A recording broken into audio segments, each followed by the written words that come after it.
Hey everybody, today's video is for millennials or young people who are currently studying and people who are already working in different jobs. I want to share with you my perspective on the modern workforce and workspace and share with you my experience of how I got out of that system that was keeping me there as a sort of slave. Let's say you join the workforce at 22 or 23. You're basically going to work maybe the next 40 years. We can assume that majority of your time will be spent at work. You will not spend it with your family. You will not spend it in your religious groups, in a mosque or a church.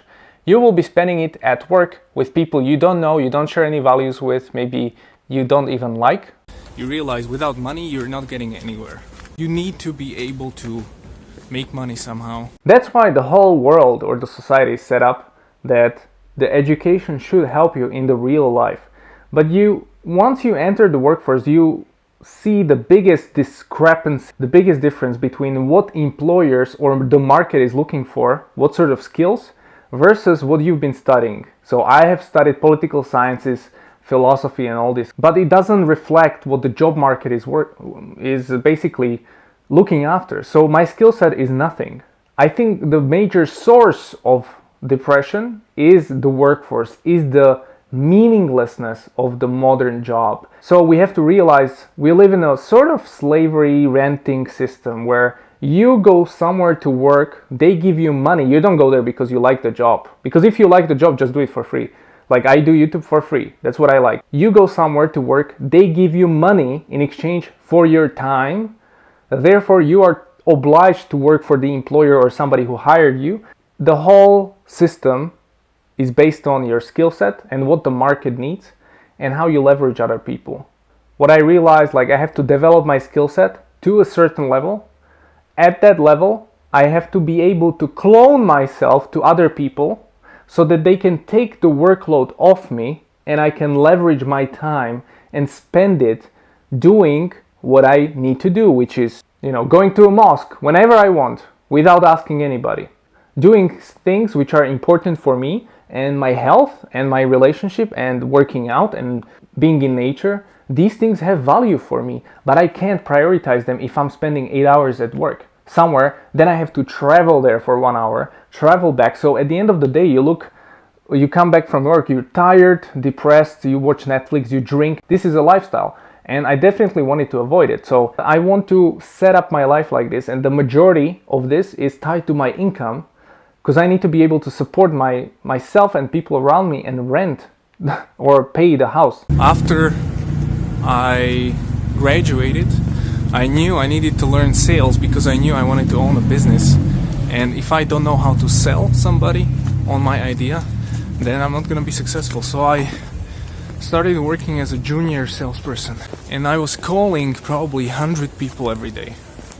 It was really humiliating what these people were doing to me. Because nobody likes to be cold, right?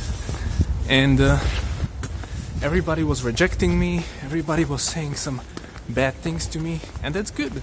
It actually built the character, or whatever I call that, sort of resilience against these things. Altogether, I made maybe 100,000 phone calls, and after a while, I started getting good at it.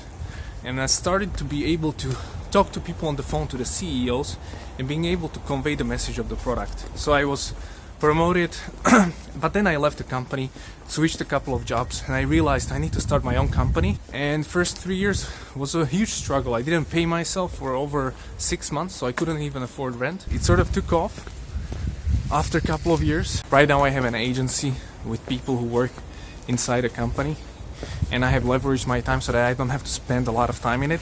And on the side, I can still do consulting for other companies. And now I'm in a position where I can buy a house or buy an apartment and start investing for the future. And we're talking about dunya, we're talking about this world here. But this world is also important because the more money I have, the more I can give in charity, the more I can give in zakat. As a Muslim, it's not against the law to be successful. It's your duty to be successful in dunya so that you can help out other people. Because if you can be successful, you don't do anything with your talent, whatever your talent is. Maybe you can draw beautiful art. Maybe you can, I don't know, swim and you can be the best. Allah will question you on the judgment day. Allah will ask you, hey, I gave you this talent, why haven't you used it for improving the ummah, improving the society? You should be proud you can take care of the family, but you shouldn't be considering yourself as somebody who is better than everybody else because of it, because you're not. I'm not saying that you, by making money, you're more of a man, more of a Muslim. That's not what I'm saying, but I'm saying, hey, this is something that will improve the society, and it can improve the conditions of everything around you, because this world, this dunya, is run by money. So if you can make them, that's better for you and your family. And then if you give it away at the end, so be it. If I didn't do it, if I didn't work on my skill set for 3 years, being refused, crying at nights, not paying my rent. I had like last $10, I think, in my bank account. I spent 10,000 euros on this idea and didn't work out. So imagine doing that and nothing, and everybody thinks you're crazy. Don't be afraid to make money, but don't associate it with success, because it's just in this dunya.